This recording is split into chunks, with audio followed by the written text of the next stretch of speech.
bisa muncul ya. Saya baca di atas tadi ada egosentris profesi, jadi kita hanya mementingkan profesi kita sendiri, tidak melihat profesi yang lain, ya, sehingga nanti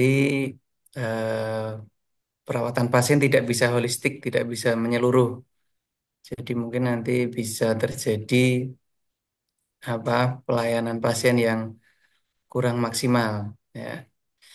Sehingga seperti ini, alhamdulillah bisa ya mungkin kita saling belajar, share ilmu dari masing-masing disiplin sehingga kita bisa merumuskan ya nanti bagaimana cara prosedur penanganan pasien yang terbaik ya dari berbagai macam disiplin ilmu. Ya, kebetulan ini dari teman-teman gizi, dari perawat, dari ya, fisioterapi, terus dari apa satu lagi dari anestesi ya setiap hari memang ya sering bertemu, tapi mungkin kadang tidak fokus seperti ini ngobrol seperti ini. Makanya perlu kita mungkin rutin juga mengadakan seperti ini. Bahkan di rumah sakit sebenarnya di RSUD Wiro Saban pernah digagas untuk melakukan interprofesional education seperti ini secara rutin ya, terutama karena ada akreditasi waktu itu harus ada salah satu poin penilaiannya ada ya diskusi interprofesi ya. Tapi sepertinya sampai saat ini belum terwujud, mungkin ini bisa mengawali ya nanti. Jadi kemudian selanjutnya untuk untuk pembelajaran kali ini kita berangkat dari kasus ya, dari case based learning. Dari satu kasus ini kita angkat nanti sudah lengkap insya Allah dari semua profesi itu ada ya dari pasien. Jadi kita belajar dari pasien memang seringnya. Ya, untuk tadi sudah dibacakan kasusnya. Ini ada kasus pasien dengan fraktur ya sesuai dengan bidang saya ya ortopedi ya, mungkin tentang patah tulang. Eh, ini penanganannya mulai dari awal coba kita bahas, mulai datang dari IGD, mungkin terutama yang di garda depan nih di yang jaga IGD ada teman-teman dari perawat ya terutama mungkin ya. Kalau yang teman-teman gizi, fisioterapi atau anestesi mungkin setelah masuk ke ruang rawat inap ya. Yang di IGD ini ada teman-teman dari perawat maupun dari dokter umum yang perlu mengetahui bagaimana penanganan ya pasien yang terbaik khususnya untuk kasus patah tulang ya pada kali ini fraktur tibia fibula itu ada posisinya di tungkai bawah sebetulnya mungkin ini agak kurang tepat juga ya disebut paha kanan. Sebenarnya kalau paha kanan mungkin femur, kalau di tibia fibula itu kita sebutnya tungkai bawah ya. Kalau kaki itu pedis ya. Jadi ini memang kosakata yang perlu ya dicermati mungkin sering salah kaprah tapi mungkin tidak terlalu berefek kepada pasien juga hanya hanya masalah komunikasi nanti kalau antar profesi komunikasi ada perbedaan ya kosakata seperti ini mungkin bisa terjadi salah paham juga jadi mungkin bisa dibetulkan untuk tungkai bawah kalau untuk tibia fibula ya kemudian jadi itu ya salah satu pembelajaran kita pentingnya untuk mengidentifikasi letak kelainan pada pasien, kemudian kita menuangkan dalam bentuk tulisan atau catatan rekam medis dengan betul supaya komunikasi antar profesi bisa berjalan dengan baik dan lancar, tidak ada kesalahan, tidak ada miss, ya. Kemudian penting juga untuk sisi ini ya juga sering terjadi kesalahan juga kanan dan kiri ini karena kita anggota gerak tubuh kita itu ada kanan dan kiri, maka ini sangat penting untuk betul-betul menuliskan yang tepat ya. Kadang-kadang itu pasiennya yang sakit sebelah kanan nanti ditulisnya sebelah kiri, nanti bisa berefek yang yang berat kepada pasien. Nanti salah-salah operasinya, tindakannya dilakukan di sisi yang salah. Nanti bisa menimbulkan morbiditas kepada pasien sampai dengan kepada tuntutan pasien dan sebagainya. Jadi mulai dari awal, dari depan sudah dilakukan identifikasi kasus ya dan pencatatan rekam medik yang baik dan benar. Ya, kemudian setelah itu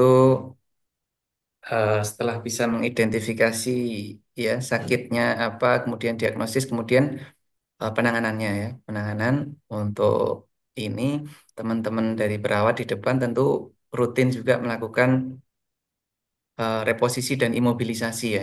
Biasanya pasien datang dengan patah tulang seperti ini terjadi deformitas ya, ada pembengkokan ya.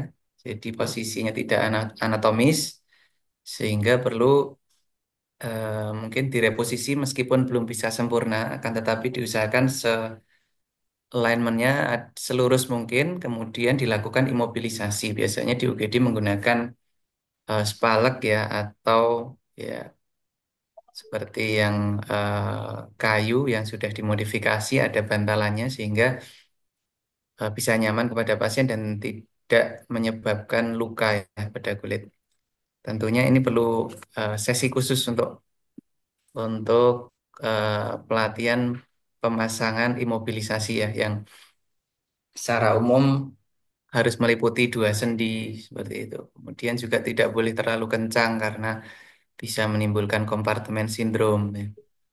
Dan mungkin teknik untuk reposisi penarikannya seperti apa itu juga perlu sesi tersendiri. Tapi intinya itu yang dilakukan teman-teman perawat di UGD ya, identifikasi dengan benar yang sakit itu apa, diagnosisnya apa, diagnosis kerjanya apa, kemudian penanganan awalnya apa ya, terutama tadi untuk fraktur imobilisasi atau mungkin kalau ada, ini kebetulan kasusnya patah tulang tertutup. Kalau patah tulang terbuka itu apa nanti yang dilakukan, pembersihan ya, kemudian penjahitan itu juga kadang-kadang dilakukan oleh teman perawat di IGD, dan pemberian obat-obatan anti tetanus, antibiotik, kemudian langsung pengambilan lab darah itu juga oleh teman-teman perawat ya. Nah, itu mungkin untuk paragraf pertama ini yang bisa kita ambil eh, apa pelajarannya ya, untuk awal. Oke, Kemudian bisa dokter. dilanjutkan nih. Untuk paragraf kedua ini terkait dengan kunjungan preoperatif yang mungkin dari perawat atau penata anestesi yang melakukan ya. Dari kunjungan preoperatif didapatkan kondisi pasien tampak sakit dengan skala asa 2 dan mal-amati 1. Pasien ini terpasang nasal kanul 4 liter per menit dan sebelum operasi pasien diberikan ceftriaxone 1 gram per 12 jam, ranitidin 150 miligram per 12 jam, dan keterolak. Pemeriksaan pasien meliputi identitas, persetujuan operasi, lembar konsultasi anestesi, obat-obatan, dan alat yang diperlukan. Pasien dan keluarganya dijelaskan mengenai prosedur anestesi yang akan dilakukan. Pasien telah berpuasa selama kurang lebih 6 jam sebelum operasi dan pasien diinstruksikan untuk menjaga oral hygiene, mengosongkan kandung kemih, dan berdoa. Pasien dipastikan tidak memiliki riwayat alergi ataupun asma dan tidak menggunakan gigi palsu.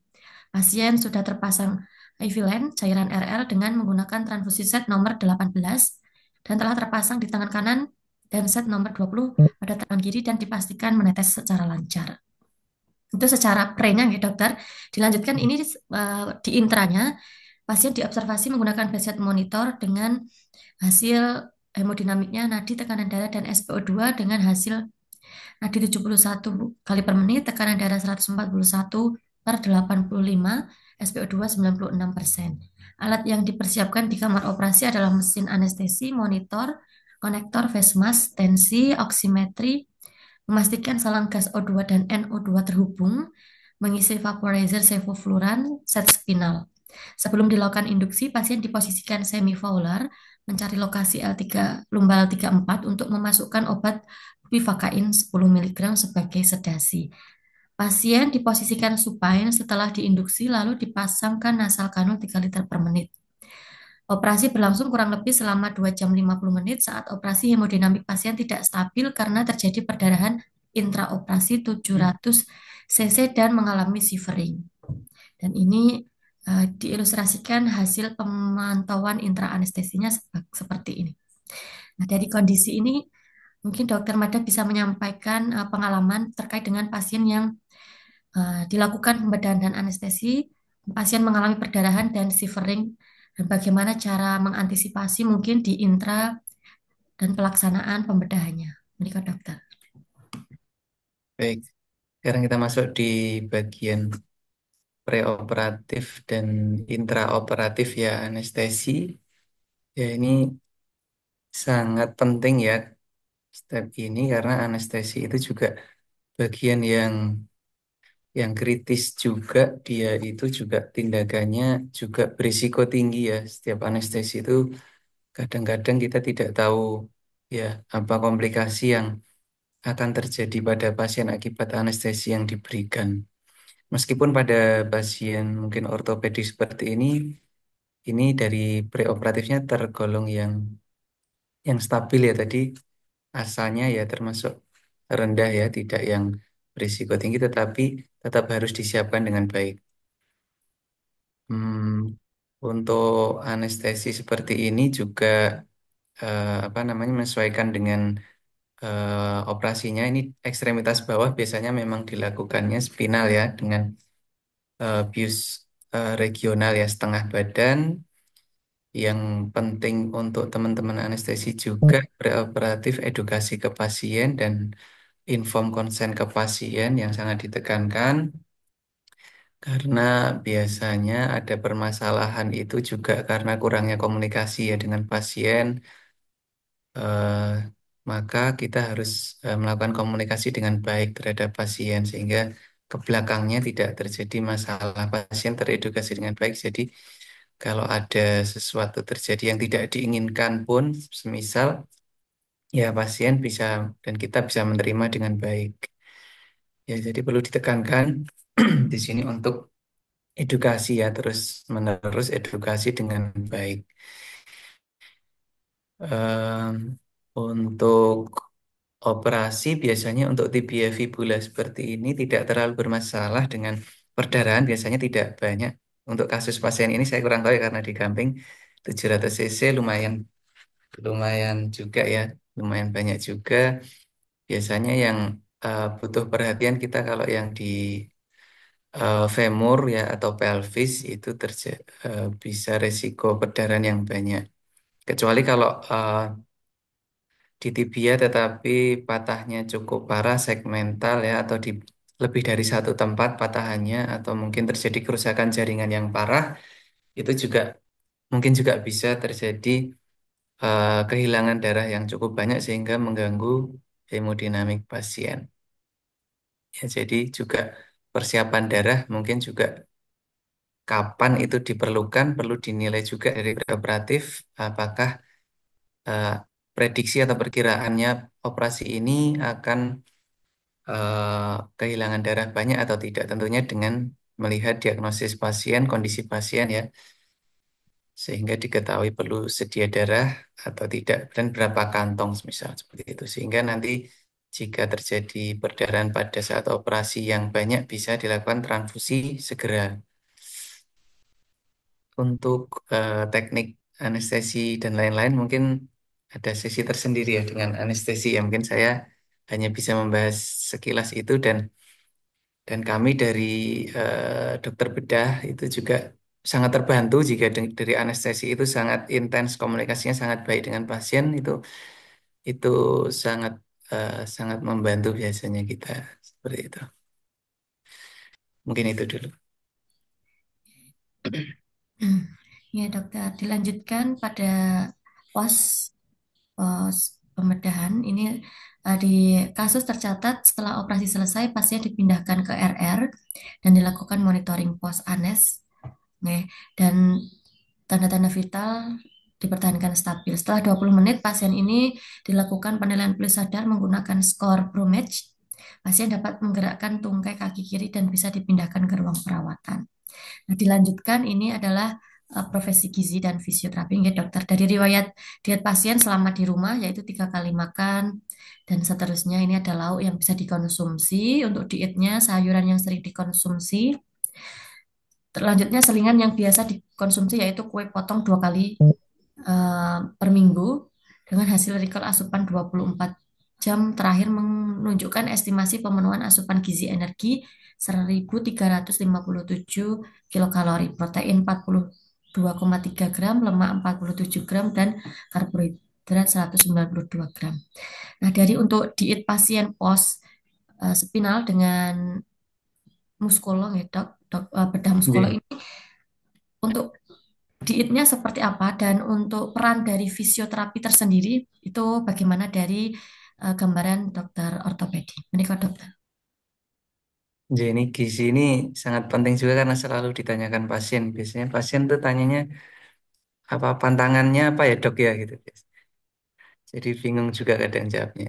Karena pasien muskuloskeletal sebetulnya tidak ada pantangannya, tidak ada pantangan makan tertentu, tapi pasien tuh seolah-olah pengen harus ada pantangan. Jadi memaksa kita untuk minta dikasih pantangan gitu biasanya. Nah, itu juga mungkin edukasinya bisa dibantu dari teman-teman gizi ya.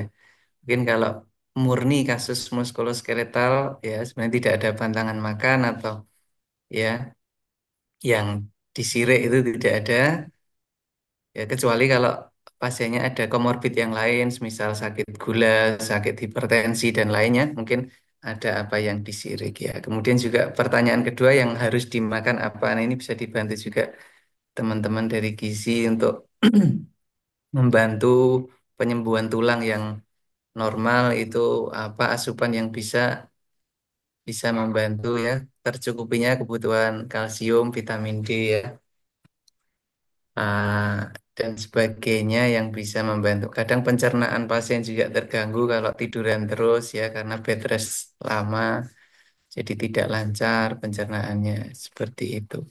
Untuk yang gizi seperti itu akan sangat terbantu kita kalau ada pas visit mungkin sekalian ada gizinya yang menerangkan itu ya. Kemudian dari fisioterapi ini belum ada ya. Itu penting sekali juga fisioterapi pada pasien post operasi muskuloskeletal ya pemasangan pen ini pada pasien ini tibia fibula.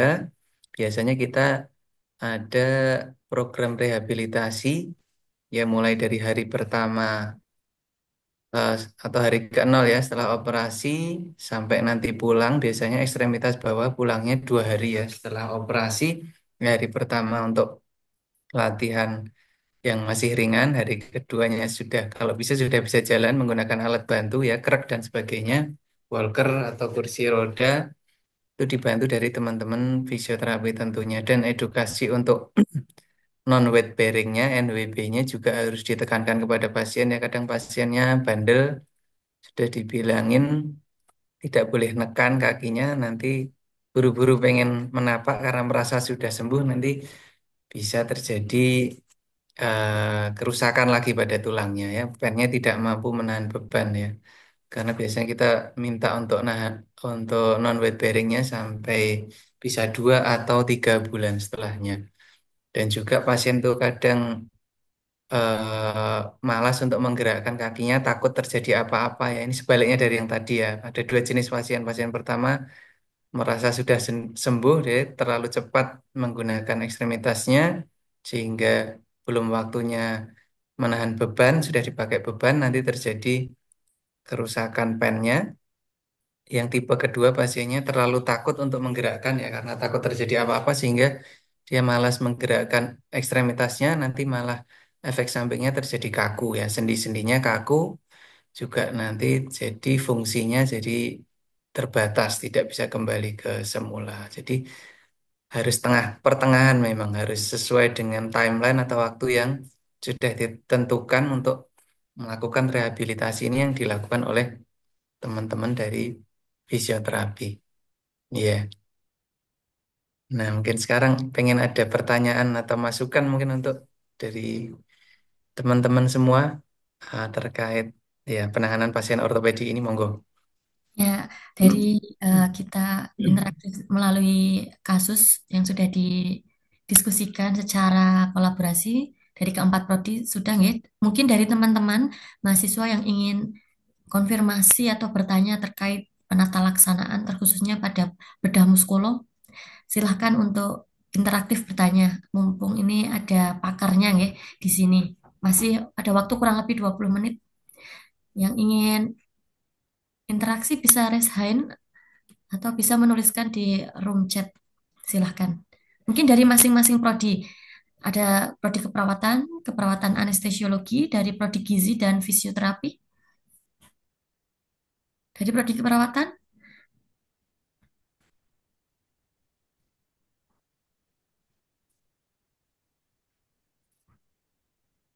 mohon dibantu Bapak Ibu fasilitator dari prodi keperawatan.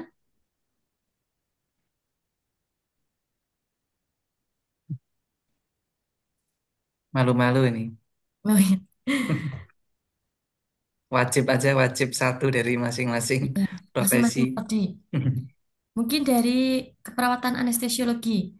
Mohon dibantu fasilitator dari keperawatan anestesiologi, karena banyak mahasiswa dokter jadi tidak hafal dari gizi. Mungkin dari prodi gizi bisa disampaikan terkait dengan perkuliahannya yang bersangkut paut dengan muskuloskeletal, mungkin bisa disampaikan atau mengkonfirmasi lebih lanjut. Dari prodi fisioterapi, Ini sudah ada yang praktek di rumah sakit belum? Mohon izin bertanya, Ibu. Hmm. Pak, oke silakan. saya Monggo. atas nama Setiasi dari program RPL Keperawatan. Mohon izin ya, Dok. Apabila ada Mbak Gusti. pasien, ya, Dok, ada pasien dengan fraktur yang frakturnya itu sudah lebih dari 1 minggu. Kemudian awalnya itu dia ke sangkal putung, Dok. Biasanya kan kayak gitu. Kalau orang-orang Ya. yang awam itu. Nah, setelah 1 minggu lebih, ternyata nggak sembuh. Akhirnya dibawalah ke dokter ortopedi. Apakah itu tetap akan dilakukan tindakan operasi atau tidak ya, Dok? Dan Iya. apakah ada risiko-risiko yang mungkin akan terjadi apabila ada tindakan ataupun tidak? Hatur nuwun. Sami-sami, wah Mbak Gusti ini teman di PKU Kota ini. Ternyata sekolah lagi ya. Masya Doanya, Allah. Dok.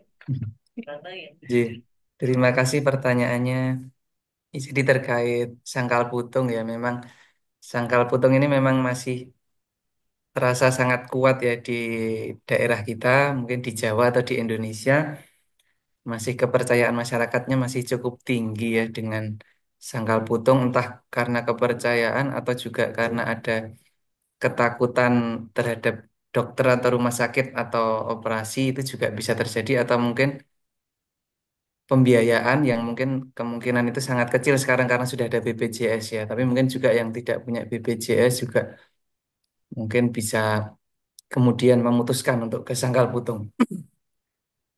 Yang saya lihat di sangkal putung yang beberapa pasien yang ke saya itu ya biasanya dia itu diberikan suatu imobilisasi dari macam-macam ya, ada yang dengan masih lumayan rasional ya dengan kadang kardus atau kayu untuk mengimobilisasi. Ada juga yang tidak rasional, misal menggunakan tali, cuman diikatkan seperti gelang seperti itu, macam-macam. Dan apa namanya? Biasanya juga, mohon maaf juga ada biaya yang tidak sedikit juga yang dikeluarkan oleh masyarakat itu untuk kalau ke sangkal putung itu. Kemudian terkait pasien yang sudah terlanjur ke sangkal putung itu bagaimana seperti itu. Jadi memang ada kita namanya prognostik faktor ya, faktor untuk prediksi prognosis atau apa ya ke depannya akibat sakit yang diderita pasien ya, dalam hal ini fraktur atau patah tulang. Kalau penanganannya itu terlambat. Jadi memang berbeda nanti prognosisnya atau hasil akhirnya yang diharapkan kalau masih fresh kasusnya masih baru, ya baru sehari 2 hari dibandingkan dengan seminggu 2 minggu atau bahkan 1 bulan lebih, prognosisnya akan semakin memburuk lagi. Tetapi kalau tadi masih 1 minggu mungkin masih bisa dilakukan tindakan ya, masih memungkinkan sekali untuk dilakukan tindakan. Bahkan ada yang sudah berbulan-bulan juga kalau misalkan kasusnya itu bisa dilakukan diperbaiki ya. Ya kadang juga sekarang ada pembatasan juga dari BPJS kalau sudah kesangkal putung kemudian tidak dijamin dengan biaya BPJS itu juga menjadi kendala juga bagi ya rumah sakit maupun pasien sehingga kadang masalah biaya juga terjadi. Tetapi intinya jangan takut pasien kalau sudah terlanjur kesangkal putung kemudian kok merasa tidak ada perbaikan ya mau ke rumah sakit itu tidak perlu takut nanti akan di rumah sakit akan diidentifikasi lagi permasalahannya akan dilihat dulu tidak harus selalu operasi ya tapi akan mungkin perlu dilakukan pemeriksaan X-ray atau ronsen nanti ditentukan jenis frakturnya itu yang seperti apa kemudian tindakan terbaiknya apa saja yang bisa dilakukan bisa didiskusikan jadi itu Mbak memungkinkan sangat memungkinkan ya kan tindakan. Berarti tergantung dari kondisi frakturnya ya, Dok. Kalau setelah 1 minggu lebih itu masih bisa dilakukan tindakan, berarti ya tetap harus dilakukan ya, Dok. Iya, iya, seringnya kayak gitu. Tapi sekarang itu kalau sangkal putung juga mahal, Dok. Tetangga saya itu sampai Iya, puluhan juta ya. iya, iya. Iya. Tapi saya tanya ke pasien tuh, loh, Bu, kok punya BPJS, tapi kok malah ke sangkal putung yang mahal? Kenapa? Saya kan penasaran juga. Katanya yang penting yang terbaik, Dok, gitu. Ya, jadi Biasanya masih anggapannya pada yang takut, terbaik sangkal putung. Iya, biasanya pada takut operasi, Dok. Kalau sudah mendengar gitu ya. operasi itu sudah kayak momok-momok yang sangat menakutkan gitu loh, Dok. Iya, iya.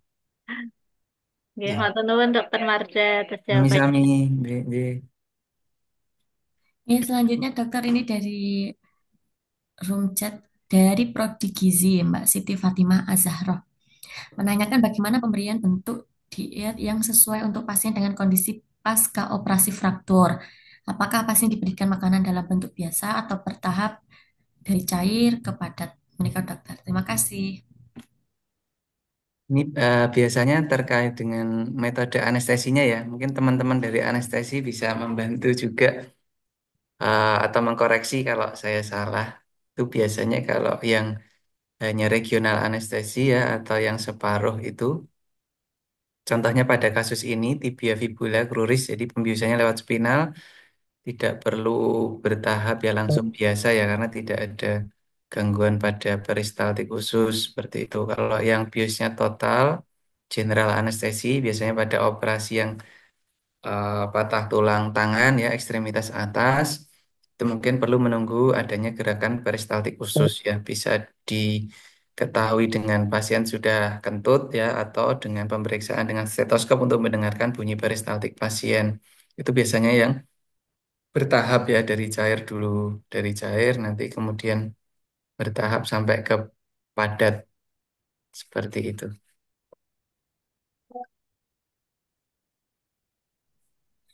Ya begitu ya Mbak Mbak Siti Fatimah ya. Nanti disesuaikan dengan anestesi yang dipergunakan atau yang digunakan begitu.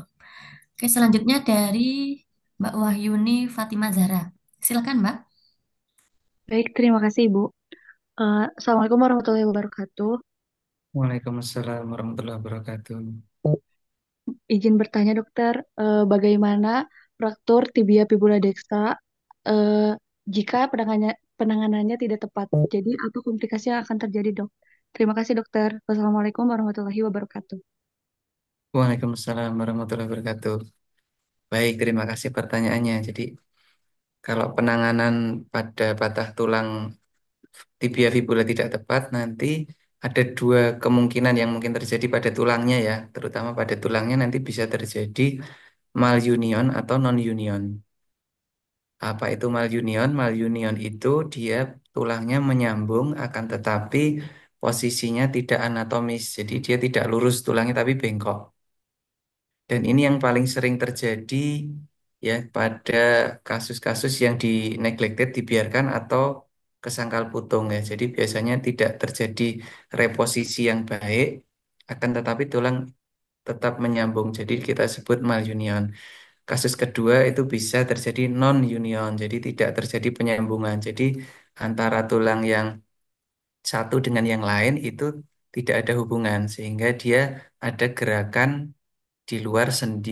Seharusnya di bagian itu tidak ada gerakan, tetapi karena terjadi non-union atau tidak menyambung, maka terjadi pergerakan di tempat tersebut kita sebut dengan pseudoartrosis, yaitu terjadi pada kasusnya yang dulu viral itu siapa ya, yang ada dukun di Kalimantan kalau nggak salah, yang tangannya bisa kayak bengkok terus diluruskan lagi, itu seperti kasus pseudoartrosis itu. Jadi itu patah tulang pada humerus, tidak diapa-apakan, ya, nyerinya sudah hilang karena sudah lama, tetapi tulang tidak nyambung atau kita sebut non-union sehingga terjadi pergerakan pada tulang tapi tidak nyeri. Ya, otomatis fungsinya yang terganggu ya, tapi nyerinya sudah hilang. Itu adalah kondisi yang mungkin terjadi pada kasus pasien patah tulang yang tidak ditangani dengan baik. Itu namanya malunion dan non-union. Kemudian ada juga yang penting, yang komplikasi yang terjadi pada pasien yang tidak tertangani dengan baik, itu disebut dengan fraktur disease, namanya fraktur disease atau penyakit yang timbul akibat fraktur. Itu adalah akibat sampingan karena fraktur yang terjadi bukan bukan tulang, bukan pada tulangnya ini, tapi pada organ lain yang menjadi bermasalah akibat karena adanya patah tulang. Karena dengan adanya patah tulang itu biasanya pasien menjadi tidak bisa bergerak ya, atau imobilisasi dia karena nyeri kalau bergerak, sehingga otomatis pasiennya akan diam saja, lebih banyak diam, sehingga eh, fungsi-fungsi organ tubuh itu juga ikut terganggu. Semisal kalau tiduran saja ada pneumonia ortostatik, yaitu ada infeksi paru karena dia posisi baring terus sehingga paru-parunya menjadi infeksi atau pneumonia. Kemudian ada juga ulcus decubitus ya, atau luka ya pada bagian yang terkena tekanan karena tiduran terus, biasanya timbulnya di punggung, di pantat atau di tumit. Nah, atau di bagian-bagian yang terkena tekanan dalam waktu lama bisa terjadi ulcus decubitus. Kemudian bisa juga terjadi DVT, deep vein thrombosis ya, yaitu trombosis vena dalam atau ada sumbatan di pembuluh darah vena dalam ya, karena imobilisasi tadi, karena kurang gerakan sehingga mengendap di situ, menyumbat sehingga terjadi keluhan-keluhan akibat di vein thrombosis, jadi nyeri, bengkak, merah ya. Kemudian juga ada kekakuan sendi tadi, karena kalau diimobilisasi terlalu lama itu sendi juga menjadi lengket, jadi tidak bisa digerakkan lagi sehingga nanti tidak bisa kembali ke fungsi normalnya. Ya, jadi itu tujuan kita melakukan penanganan yang tepat pada fraktur itu, salah satunya untuk mencegah fraktur disease ya. Jadi penyakit-penyakit yang timbul akibat imobilisasi pada fraktur. Selain tadi kita juga mencegah terjadinya malunion dan non-union ya. Kemudian juga satu lagi ya, kalau open fraktur juga beda lagi. Nanti kalau ada patah tulang terbuka itu juga resiko infeksinya termasuk sangat tinggi, sehingga kita melakukan pembersihan, debridement, irigasi yang tepat sehingga mencegah atau mengurangi risiko infeksi yang terjadi pada pasien ya. Nah, mungkin itu juga tetanus juga bisa terjadi sehingga kita juga memberikan anti tetanus ya, infeksi dengan kita pemberian antibiotik dan pembersihan tadi. Jadi itu mungkin yang mungkin terjadi pada pasien patah tulang yang tidak tertangani dengan baik.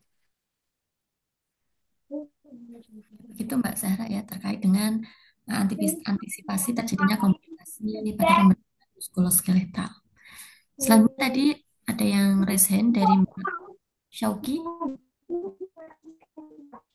Ya, izin bertanya Bapak, saya Shoki Nur Haki dari Prodi Fisioterapi.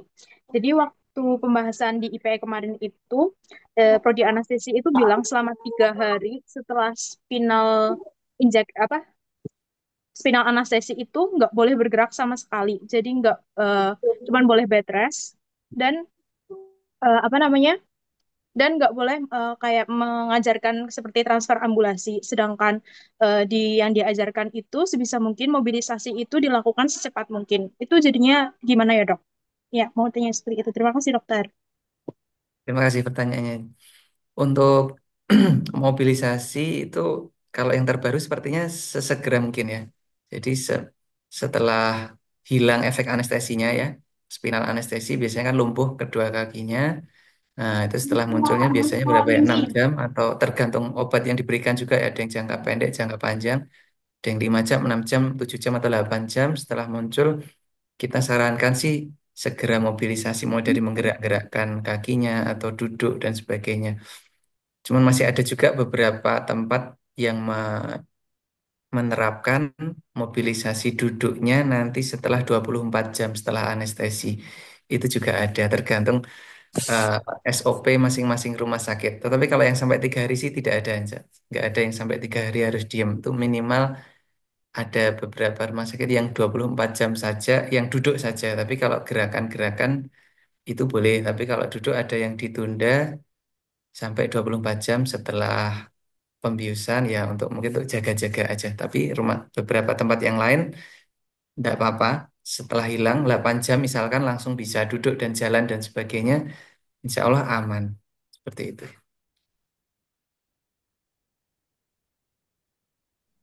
Bagaimana Mbak Syoki? Ya, baik. Terima kasih, dokter. Dilanjutkan dokter Sama-sama. dari Mas Naufal di room chat nggih. Izin bertanya dok, saya Naufal Fauzi dari Prodi Fisioterapi. Yang pertama terkait pemulihan wound healing dan room bagaimana untuk pengukuran kemampuan fungsionalnya. Dan yang kedua, berdasarkan kasus yang sudah dipaparkan tadi terkait kasus IPE, kapan fisioterapi ini bisa menangani pasien setelah operasi? Ya.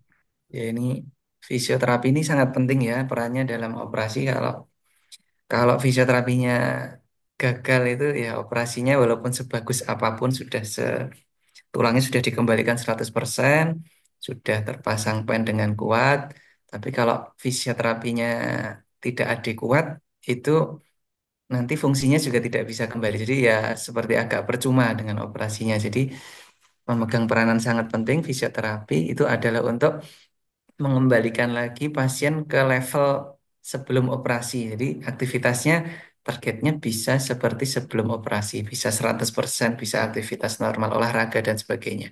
Dan tentunya bertahap sesuai dengan timelinenya dan sesuai dengan jenis patah tulang yang terjadi ya. Biasanya yang sangat membutuhkan fisioterapi pada ekstremitas bawah memang. Patah tulang pada kaki, kalau patah tulang pada tangan, ada juga fisioterapinya tapi tidak penting yang kaki, tapi juga ada juga patah tulang bagian atas yang penting juga seperti pada jari ya, atau pergelangan tangan untuk menggerakkan tangannya.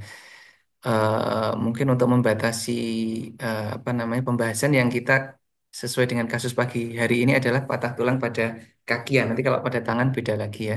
Mungkin untuk pada patah tulang pada kaki, kapan fisioterapi bisa masuk itu segera hari ke-0 itu sudah harus fisioterapi sebenarnya. Jadi tidak perlu ditunda-tunda untuk mobilisasinya untuk menggerakkan pasiennya, range of motion exercise-nya segera langsung tidak ada penundaan.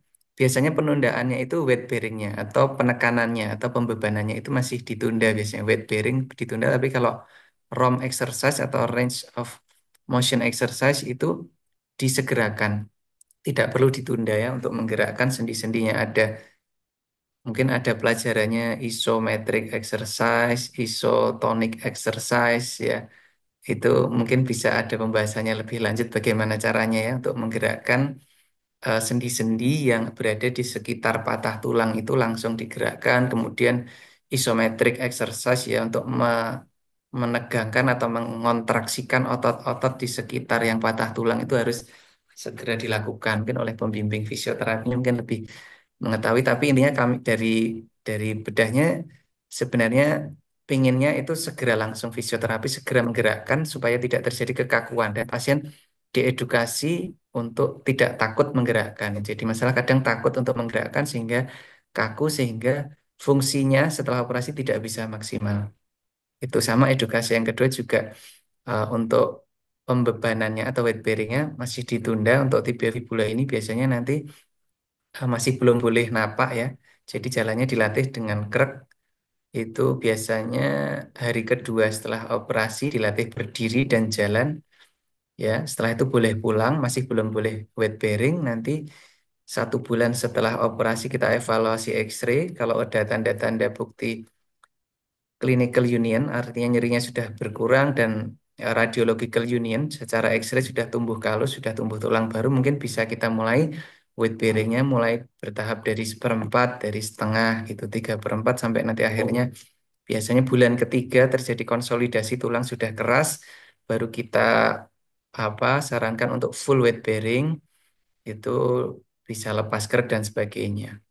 Namun ada satu jenis misalkan patah tulang yang dipasang dengan artroplasti ya, atau osteomorphostesis ya pada panggul, itu beda lagi, itu langsung weight bearing juga boleh ya. Biasanya partial weight bearing. Jadi teman-teman juga tidak hanya melihat latihan-latihannya, tapi juga melihat diagnosisnya juga. Teman-teman fisioterapi diharapkan juga melihat asesmen diagnosis kerja pasien nanti tentunya perlakuan fisioterapinya beda.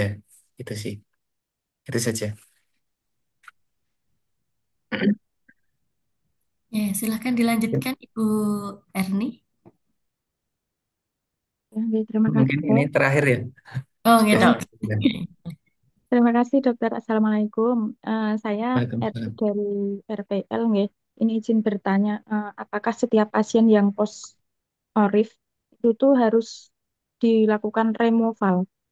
Nah, itu tuh karena kita sering menjumpai nggih, pasien-pasien itu ada yang sudah lama sekali ORIF-nya itu masih terpasang gitu, terus kayaknya karena takut tadi nggih, takut karena akan dilakukan operasi lagi jadi tidak diambil. Nah, itu apakah semua pasien yang post ORIF itu memang harus dilakukan removal atau hanya kasus-kasus tertentu ngoten dok? Terus nanti kalau misal nopo memang harus dilakukan removal tapi pasien tidak datang untuk removal itu efeknya bagaimana?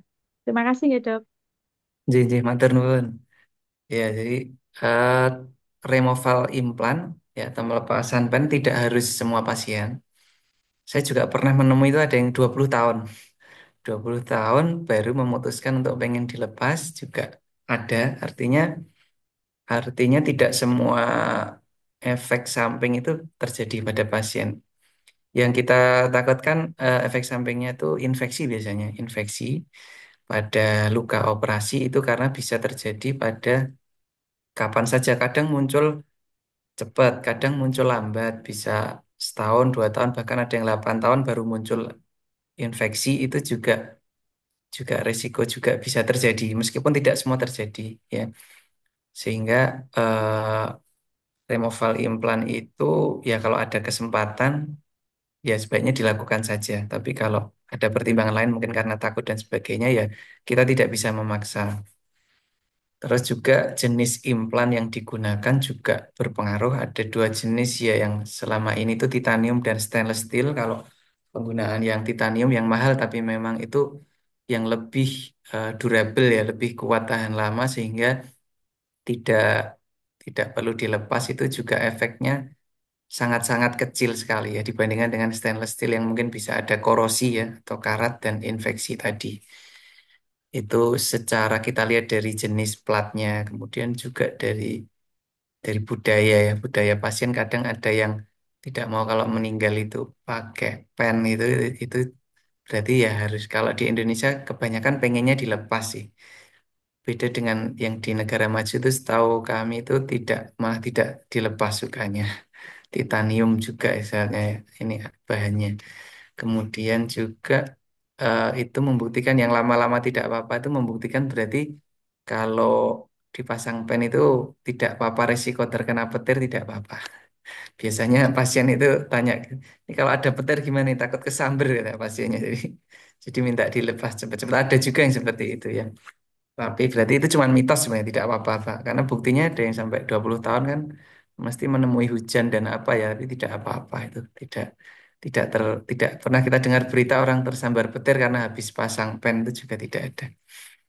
Nah, jadi kembali ke pasien, kalau kalau mau dilepas ya dilepas, kalau tidak dilepas kita edukasi. Kalau ada keluhan-keluhan seperti ada luka, yaitu awal-awal infeksi ya, kadang ada luka, muncul luka kecil atau merah, itu segera periksa ke dokter untuk segera dilepas ya. Jadi kadang infeksi tidak bisa sembuh sebelum pennya dilepas nanti.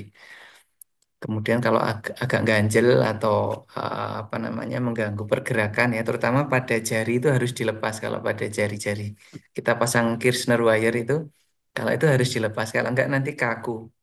jarinya tidak bisa digerakkan. Beda dengan yang kalau pada tibia fibula pada kasus ini femur dan sebagainya tidak mengganggu pergerakan. Tapi pemasangan pada jari-jari biasanya cuma sementara, biasanya sebulan dilepas atau 2 bulan dilepas. Ya, itu ya. Ya, terima kasih dokter. Dokter satu lagi berkenan nggih, ini dari room chat tadi belum disampaikan satu saja dokter terakhir dari Vita Setianingsih dari Prodi Keperawatan, bagaimana rencana rehabilitasi yang ideal untuk mengembalikan fungsi optimal ekstremitas sesuai dengan kasusnya dan berapa lama rata-rata waktu pemulihan untuk kembali ke aktivitas normal dan faktor apa yang paling mempengaruhi dari pemulihan tersebut dokter. Baik, terima kasih. Ini kita ambil dari kasus ini aja ya, pada fraktur tibia fibula post orif hari pertama. Jadi sehari setelah operasi biasanya kita konsultasi ke fisioterapi. Nanti dari fisioterapi melatih hari pertama itu isometrik dan isotonic exercise ya, dengan mengontraksikan otot-otot dan menggerakkan sendi-sendi di sekitar bagian yang dioperasi. Kemudian hari kedua nanti atau hari pertama masih mulai untuk duduk dan ongkang-ongkang ya. Apa sih bahasa Indonesianya ongkang-ongkang itu ya. Jadi kakinya diturunkan dari bed kemudian digerak-gerakkan ya. Kemudian nanti hari kedua itu mulai untuk latihan berdiri dan latihan memakai krek ya. Kreknya 2 kanan kiri, kemudian latihan berjalan. Hari kedua berjalan dengan memakai krek dengan non weight bearing atau NWB, sehingga kaki yang sakit tadi menggantung atau hanya menempel saja, tidak diberikan penekanan. Kalau setelah pasien sudah bisa latihan jalan dengan krek, maka hari kedua kita pulangkan, nanti kontrol lagi 1 minggu untuk rawat luka, minggu kedua untuk lepas eh, perban, sudah boleh kena air, kemudian nanti bulan pertama setelah operasi nanti kita X-ray ulang. Biasanya kalau bulan pertama masih tetap belum boleh napak NWB, nanti bulan kedua kontrol lagi ke kita, ronsen lagi, nanti baru kita sarankan untuk weight bearing, partial weight bearing atau PWB, mulai dari seperempat, nanti atau ya seperempat dari berat badan, nanti kemudian sebulan kita cek lagi bulan ketiga, nanti kita ronsen kalau sudah baik, nanti mulai full weight bearing atau napak total sampai dengan nanti lepas krek sesisi pakai di sisi yang sehat, kemudian nanti bulan berikutnya bisa lepas krek total, bisa jalan tanpa krek, kemudian bisa return to sport ke olahraga mungkin bulan ke-6 atau bisa lebih cepat dari itu tergantung kondisi masing-masing. Itu aja. Ya, terima kasih untuk Dokter Madeng ya. Karena ada keterbatasan waktu untuk interaktif kuliah pakar, jadi untuk kuliah pakar sesi pertama untuk kelompok A dari keempat prodi kita akhiri. Jadi untuk secara global atau secara umum bahwasanya eh, multidisiplin ilmu ini sangat penting karena dapat mengintegrasikan berbagai mana perspektif ya dan pengetahuan dari beberapa disiplin ilmu untuk memahami secara komprehensif dari kondisinya pasien tersendiri. Baik itu di pendidikan maupun di rumah sakit, tentunya nanti teman-teman saat sudah bekerja pasti akan menemui multidisiplin ilmu dalam penanganan pasien. Ya, terima kasih untuk Dokter Marda yang sudah meluangkan waktunya berbagi ilmu kepada kami, khususnya 4 prodi dari Prodi Keperawatan, Keperawatan Anestesiologi, Prodi Gizi dan Fisioterapi, dan terima kasih untuk seluruh mahasiswa yang sudah hadir, Bapak Ibu fasilitator dari masing-masing prodi terkait yang sudah menemani pada kuliah pakar pada pagi hari ini. Alhamdulillah, kuliah pakar pada pagi hari ini sudah selesai. Saya mewakili dari panitia, mohon maaf apabila ada kesalahan pada saat penyampaian maupun saat mendampingi. Saya mohon maaf. Dan apabila nanti teman-teman bertemu dengan Dokter Mardang ya, baik di Rumah Sakit PKU Yogyakarta maupun di RSUD Kota Yogyakarta bisa saling menyapa terkait dengan yang sudah kita diskusikan pada pagi hari ini. Kurang lebihnya saya mohon maaf. Terima kasih dokter. Billahi taufiq wal hidayah. Wassalamualaikum warahmatullahi wabarakatuh. Waalaikumsalam warahmatullahi Terima wabarakatuh. kasih dokter. Terima kasih, dokter. Terima kasih dok. Terima kasih dokter. Waalaikumsalam warahmatullahi wabarakatuh. Terima kasih dokter.